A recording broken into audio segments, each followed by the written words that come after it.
கர்த்தருடைய பரிசுத்த நாமத்திற்கு ஸ்தோத்திரம் உண்டாவதாக. கர்த்தராகிய இயேசு கிறிஸ்துவின் நாமத்தில் உங்களுக்கு கிருபையும் சமாதானமும் உண்டாவதாக. இந்த நாளுக்குரிய தியானத்திற்கான தேவ வார்த்தை மத்தேயு அதிகாரம் 25 வசனம் 35.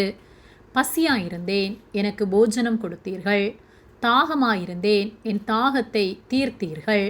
அந்நியனாயிருந்தேன், என்னை சேர்த்து கொண்டீர்கள். பிரியமானவர்களே, கர்த்தருடைய பிள்ளைகளாகிய நாம் அந்நியருக்கு உதவி செய்கிறவர்களாய், தேவையோடு காணப்படுகிறவர்களுடைய தேவைகளை சந்திக்கிறவர்களாய் இருக்க வேண்டும். அதையே கர்த்தர் நம்மிடம் விரும்புகின்றார். மத்தேயு 25:35 பசியாயிருந்தேன், எனக்கு போஜனம் கொடுத்தீர்கள். தாகமாயிருந்தேன், என் தாகத்தை தீர்த்தீர்கள். அந்நியனாயிருந்தேன், என்னை சேர்த்து கொண்டீர்கள் என்று கர்த்தராகிய இயேசு கிறிஸ்து சொல்லுகிறார். கர்த்தராகிய இயேசு கிறிஸ்து இந்த உலகத்தில் மனிதனாய் வந்து வாழ்ந்த நாட்களிலே பரலோக ராஜ்யத்தை குறித்தும் மகிமை பொருந்தினவராய் அவர் சிங்காசனத்தில் வீற்றிருக்கும் போது ஜனங்கள் நியாய தீர்க்கப்படுவதை குறித்தும் கற்பித்தார். அவருடைய வலது பக்கத்திலும் இடது பக்கத்திலும் ஜனங்களை வெவ்வேறாக பிரிப்பார். அப்பொழுது நீதிமான்களை நோக்கி, நான் பசியாயிருந்தபோது எனக்கு போஜனம் கொடுத்தீர்கள். தாகமாயிருந்தேன், என் தாகத்தை தீர்த்தீர்கள். அந்நியனாயிருந்தேன், என்னை சேர்த்து கொண்டீர்கள்.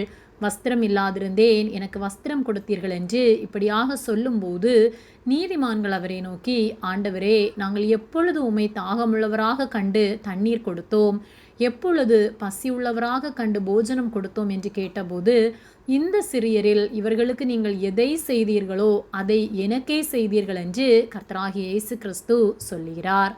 அவர் இந்த உலகத்தில் நமக்காக மனிதனாய் வந்து பாடுபட்டு சிலுவையில் அறையுண்டு மரித்து உயிரோடு எழுந்தார். அவருடைய உயிர்த்தெழுதலை இந்த நாளிலே நினைவு கூறுகிற நாம் அவர் விரும்புகிற வாழ்க்கை வாழ்கின்றோமா? கர்த்தர் நமக்காக உயிரோடு எழுந்தார். பிசாசின் சகல அதிகாரங்களையும் ஜெயித்தவராக நம்மை ரட்சிக்கும்படியாக அவர் உயிரோடு எழுந்து நம்மோடு இன்றும் என்றும் வாசம் செய்கிறவராக இருக்கிறார். அவர் நம்மை நியாயம் தீர்க்க சீக்கிரமாக வருவார். நாம் கடைசி நாட்களிலே வாழ்ந்து கொண்டிருக்கின்றோம். அவருடைய வருகை சீக்கிரம். அவர் செம்மறி ஆடுகளையும் வெள்ளாடுகளையும் வெவ்வேறாக பிரிப்பார். அப்பொழுது அவருக்கு உண்மை உள்ளவர்கள் நித்திய ஜீவனை பெற்று என்றென்றும் அவரோடு ஜீவிக்க முடியும். மாயமான வாழ்க்கை வாழ்ந்து பிறரை ஒடுக்கி இரக்கமில்லாமல் வாழ்கிறவர்கள் நரக ஆக்கினை அடைவார்கள். ஆகவே நாம் எப்படிப்பட்டவர்களாக இருக்கின்றோம்? ஏழைகளுக்கு இரங்குகின்றோமா? தேவையோடு பிறர் காணப்படும் போது நன்மை செய்யும்படி நமக்கு திராணி இருந்தும் நாம் அவர்களை விசாரிக்காமல் பிறரை அசட்டை பண்ணி பிறரை காயப்படுத்தி வாழ்கின்றோமா என்பதை சிந்தித்து பார்த்து கர்த்தர் நம்மிடம் எதை விரும்புகின்றாரோ அதை செய்வோம். அவருக்கு உண்மை உள்ளவர்களாய் நாம் வாழும்போது அவரோடு என்றென்றும் நாம் வாழ முடியும். ஆகவே கர்த்தருக்கு பிரியமாய் வாழ்ந்து அவர் நாமத்தை மகிமைப்படுத்தி அவரோடு என்றென்றும் ஜீவிப்போம்.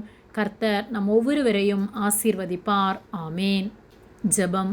எங்களை அதிகமாக நேசித்து வழிநடத்தி வருகிற எங்கள் அன்பின் பரிசுத்த பிதாவே, இந்த நாளையும் நாங்கள் காணும்படியாக நீர் எங்களுக்கு ஜீவனை தந்த உம்முடைய அன்பிற்காக நாங்கள் உமக்கு நன்றி செலுத்துகின்றோம்.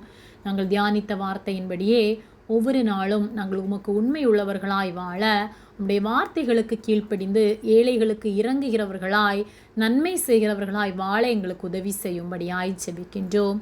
உதவி செய்கிற அன்பிற்காக நாங்கள் நன்றி செலுத்துகின்றோம். எங்களை தாழ்த்தி ஒப்பு கொடுக்கின்றோம். இயேசுவின் நாமத்தில் ஜெபிக்கின்றோம் பிதாவே. ஆமேன். கர்த்தர் உங்களை ஆசீர்வதிப்பாராக.